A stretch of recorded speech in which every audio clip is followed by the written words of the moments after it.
Chinu n'aurait jamais imaginé qu'une discussion sur les tomates biologiques l'amènerait, lui et sa famille, à la foi adventiste. Il a rencontré un adventiste au travail et ils déjeunaient souvent ensemble. Son ami a remarqué que Chinu ne mangeait pas ses tomates et a commencé à lui parler de nutrition et de santé. Je venais de perdre mon meilleur ami et n'allais pas bien. C'est alors que j'ai rencontré un ami qui m'a partagé le message de santé. Il n'a pas fallu longtemps avant que Chinu commence à étudier la santé et le sabbat. Sa famille a adopté l'observation du sabbat en se promenant et en ayant des cultes en plein air chaque semaine. Hickory, en Caroline du Nord, était une ville textile qui accueillait de nombreux immigrés, dont une grande communauté Hmong d'Asie du Sud-Est. Lorsque les emplois ont été délocalisés, de nombreux travailleurs ont quitté la ville. Mais la population Hmong est restée. Les membres de l'Église adventiste coréenne, voyant leurs voisins Hmong, ont décidé de fonder une église pour établir une congrégation Hmong. Alors que j'étais entre deux emplois, un pasteur adventiste m'a appelé pour interpréter à Hickory afin d'enseigner à parler Hmong. La famille de Chinu s'est rendue à une église adventiste pour la première fois. Ça ressemblait à une bouffée d'air frais, comme si toute la pression avait disparu.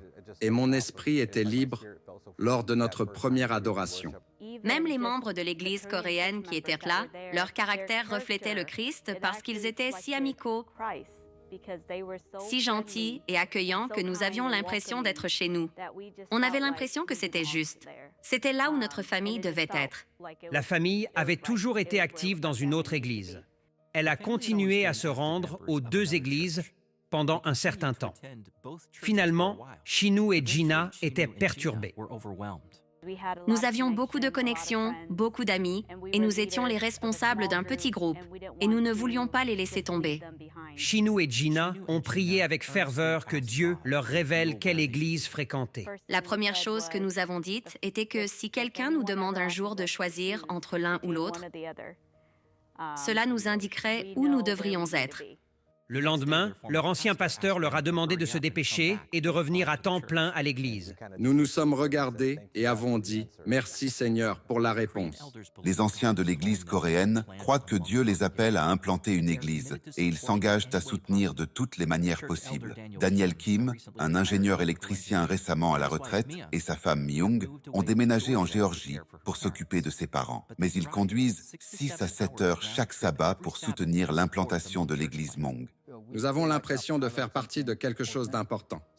À cause de cet élan missionnaire que nous avons, de notre vision et de notre objectif, nous n'avons pas l'impression de faire un long trajet difficile. Nous avons été attirés par leur caractère semblable à Christ dès le début, leur amabilité, leur volonté d'aider, leur altruisme et leur désir d'aider la communauté Hmong. Je pense que pour nous, cette passion est très contagieuse. Pour nous, étant Hmong, bien sûr, il y a ce grand fardeau, cette grande responsabilité de partager la bonne nouvelle avec ceux qui nous entourent et qui n'ont pas entendu le message.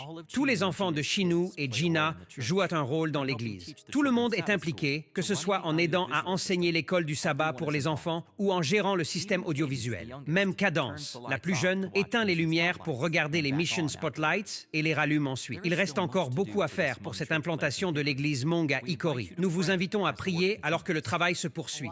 Connaître qui est Dieu, quel Dieu aimant et miséricordieux il est, prêt à guérir, non seulement physiquement, mais spirituellement, est un sujet pour lequel il faut prier. Merci de soutenir la mission et d'implanter des églises à travers le monde.